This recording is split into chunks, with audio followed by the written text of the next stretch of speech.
The first thing I would say to you is you're on the right track. Everything you said so far. Have you trained a GPT of your own?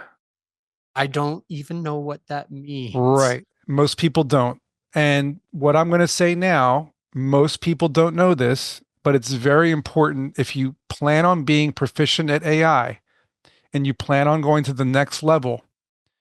Someone like me who has trained over 50 GPTs, one for financial advice, one for legal advice, one for writing, one for imagery, one for screenwriting tips, one to just give me therapeutic kind of mental health stuff, one for a low FODMAP diet that I had to try. A what kind of diet? Low FODMAP.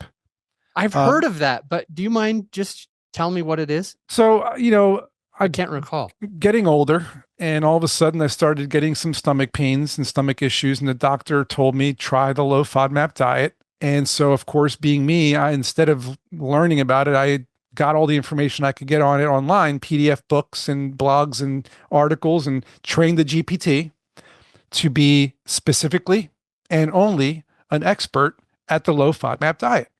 So now I say, please tell me 10 different meals that I could be eating for dinner with the low FODMAP diet, including all the ingredients.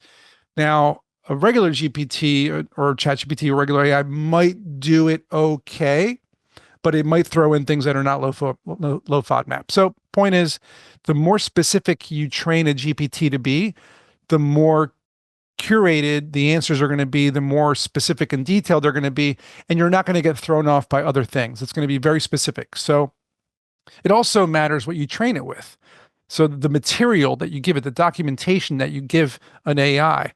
So my answer here for you and for anyone listening is that if you want to train a good AI to be very good at something, then you have to gather the documentation and material yourself online, blog posts, PDF books that are free, anything you can find on the subject, Wikipedia pages, transcripts from videos, etc., and train a GPT to be very good at that one thing.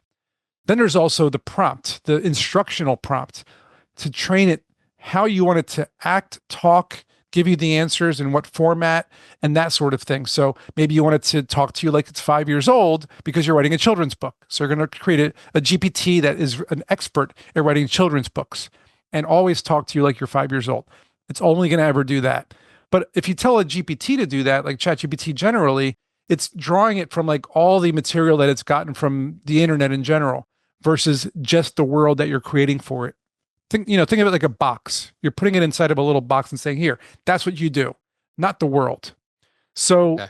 I've trained so many GPTs and I will always train GPTs because it's the only way to go. That's what Vengo AI is. It's essentially we're training our own GPTs for businesses. But you can't do that yourself because if you do it yourself, it's stuck on ChatGPT. Can't put it on your website. Also, ChatGPT will talk about your competitors. Ours doesn't do that. Okay. So if you're saying like, if a customer wants to buy your health and fitness program and says, hey, I'm looking to get into this program, sure, but have you thought about X, Y, and Z program? And have you tried P90X? And have you tried, this one? And no, I just want Adam Adams' health and fitness program. So you train a GPT just for that, and then the customers will only ever get your program. That's the difference. Okay. And how do you do that? I mean, I'm just a layman. I'm just a regular old person. I'm not great at technology or anything. And I've never heard of what you're saying. So I'm that brand new person. I'm saying, what is a GPT? I mean, I know what ChatGPT is, but what is a GPT and how do I train it? If I'm being honest, it would take a little too long for me to explain it. And it's also more visual. I'd have to show you, which is why I started doing the strategy sessions and the guide. The guide teaches you how to do it. It takes too long for me to sit here and explain it. And it wouldn't make any sense anyway. It's going to be gibberish. So it's a lot easier for someone who is interested in creating one to either maybe have ChatGPT help you create one, which it might not be, it's not going to be perfect. It's going to be what it tells you to do, versus someone like me who's been prompt engineering for years now and has learned how to really fine tune the process to help people create them. And that's what I've been doing with people a lot of times on these strategy sessions.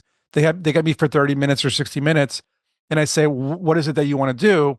They tell me, and then I boom, fast track them into like, let's start doing it right now. Not this, let me give you some information stuff. No, no. Yeah. Let's actually have an actionable goal and complete that goal by the end of the session. And when we're done, they're happy because they have their 2 GPTs or their 1 GPT, and now they're able to start using it and they see a dramatic improvement in their productivity.